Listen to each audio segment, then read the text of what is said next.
Okay guys, so part 2 of my RTD versus Moffat vlog. Now, Steven Moffat, writer for the show, he wrote The Empty Child and Doctor Dances in Season 1, Girl in the Fireplace in Season 2, Blink in Season 3, and Forest of the Dead, Silence in the Library in Season 4.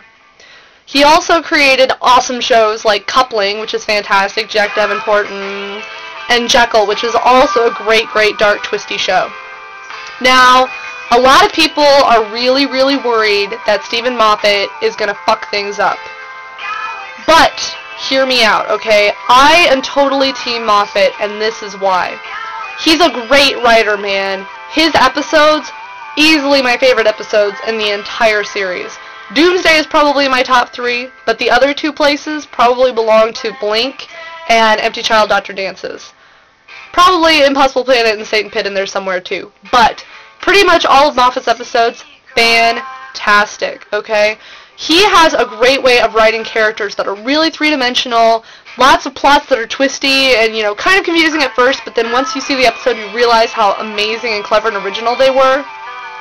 And if anyone's going to be compared to Joss Whedon, I think it's Steven Moffat, because he manages to make really interesting, strong, three-dimensional characters, and he brings such originality and balance to his episodes. I think he's going to do a really good job as the show frontrunner and head writer as soon as Season 5 starts next year. A lot of people's concerns are that he's changing too many things, that he's just making a complete break from RTD. But listen, okay, Doctor Who is a show that's about change. It's about impermanence. It's about things being taken in new directions and new views and new takes on the same old character. You have a doctor and you might have him for a couple of years.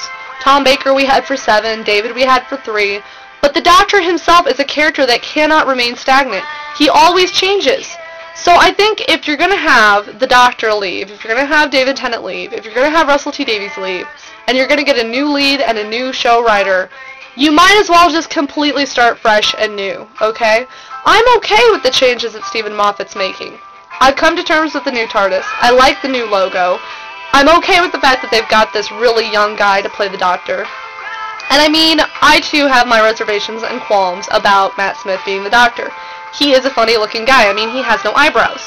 But Christopher Eccleston has really sticky out ears. You have to give the people the benefit of the doubt and actually wait and see how they're going to be when they're actually in the role. We haven't ever seen Eleven and Amy in action yet. We've only seen behind-the-scenes photos, and we've seen interviews of Matt, you know, just as himself doing interviews. But you haven't seen Eleven in action yet. So I think it's a bit rich to immediately condemn him and say that, oh, his Doctor sucks, and oh, it's going to be shitty, and oh, you know, whatever, I'm not going to watch Season 5. Give it a chance. Give it a few episodes. I mean, I really love David Tennant as 10. I will always love 10. I will be a 10 fangirl probably until I die. But I have to admit that the past couple of seasons I've gotten really frustrated with 10. I've really gotten angry with the way that Russell T has made him kind of like, well, I'm the one that knows best, and oh, I'm the, you know, oncoming storm, I'm the lonely god, I'm going to make a decision, even though, you know, you might be pissed off about it. There have been so many times when the Doctor just, you know, does things contrary to what his companions want, or contrary to what the other people want. I mean, what he did to Donna is a perfect example. And it just pissed me off because it was like him saying, I'm better than you, I know more, therefore I'm going to make the decision. Yes, the Doctor is the character that always needs to make the hard decisions, and sometimes he has to choose to do horrible things, like with Pompeii and a variety of other things. But sometimes he just, you know, he does things, and it feels too much like, you know, he's just doing it because he is the Doctor and therefore he is right. What he did with Donna still doesn't sit right with me, because if I was in Donna's position, I would rather die than completely forget all those wonderful things that I did, you know? And it felt like the Doctor just didn't listen to her and just did, you know, like, he just made the decision for her, and it pissed me off. And I think that's kind of why I'm so angry with 10 lately and why I'm not enjoying the show so much in the past couple of episodes. Because I feel like 10 has just kind of become like RTD. He's kind of ignoring the fan base and doing whatever he wants because he thinks that's the right thing to do. And it's just getting me angry because it feels like he's kind of down-talking to us. So I'm glad that we're getting a new Doctor. I mean, I'm still going to miss 10. I really will miss 10. And I do have reservations about what 11 will be like. but we have to reserve judgment until we see him in action. We have to put faith in Steven Moffat and BBC and hope that they're doing, making right choices and making things new and, inventive. And I'm glad that we're going to get a completely new take on the Doctor and that we're going in a completely fresh direction. Because I have gotten kind of tired with the past couple of seasons. So I'm excited that we're getting this new Doctor and new writer and everything else. I love Moffat's writing. I think he's a great writer. I love his characters. I will always be a Dr. Rose shipper until the day I die. I think they are the most epic OTP to end all OTPs. But I was still okay with seeing the Doctor flirt and kind of fall in love with Madame de Pompadour. Because Moffat made her such an awesome character. She was strong, she was intelligent, she was talented, she was a match for the Doctor. And because she was so awesome, I felt like she was worthy of the Doctor's attentions. So I was okay with the Doctor kind of falling in love with Madame de Pompadour a little. She was a great character, and I really liked her. I really liked Sally Sparrow. I thought she was a wonderful, strong female character. And that's something I love about Moffat. He makes really strong characters, really strong supporting characters, really strong female lead characters, and I'm really excited to see what he does with Amy because I have a really good feeling about her. I think she's going to be awesome. I'm really excited for this new season. I think it could be good. I haven't seen Matt Smith act in anything yet, so I do have my reservations, but I think that Steven Moffat is a strong enough writer that he'll be able to really make something cool and interesting out of Doctor Who. I love that he wants to go back to the classic era and take lesser-known villains and monsters. I love that he wants to make completely new monsters. I'm tired of seeing Cybermen and Daleks in every fucking season. I know Daleks will probably show up because it's the BBC and they're all like, you can't have Doctor Who without Daleks. But hopefully Steven will be able to make them more interesting and less, annoying as all get out. And I just, I'm excited. I want to see where he goes with it. I think he's a strong enough writer that he can make some really interesting decisions with this new Doctor.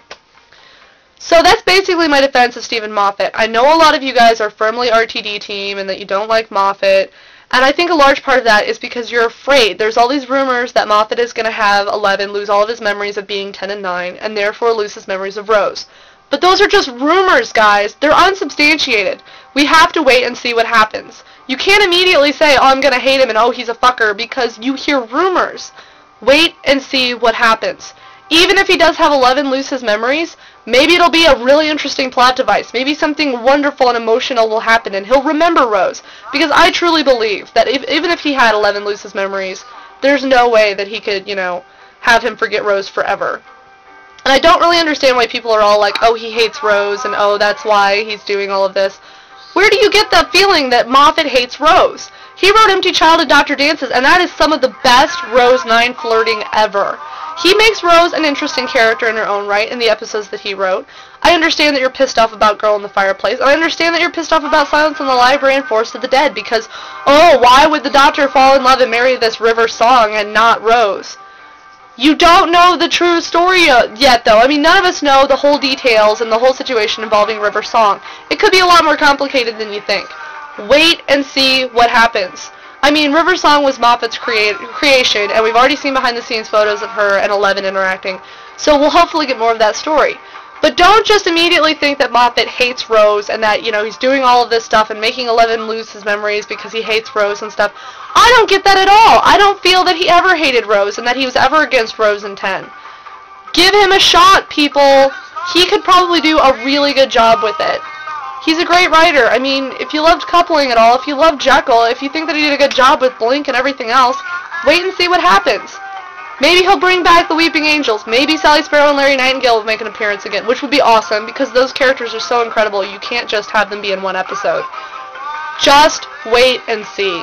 Okay? Have faith. I'm totally a Moffat fangirl, and I'm sorry if that pisses any of you guys off. Don't pick up pitchforks and come after me. Don't send me horrible flaming letters.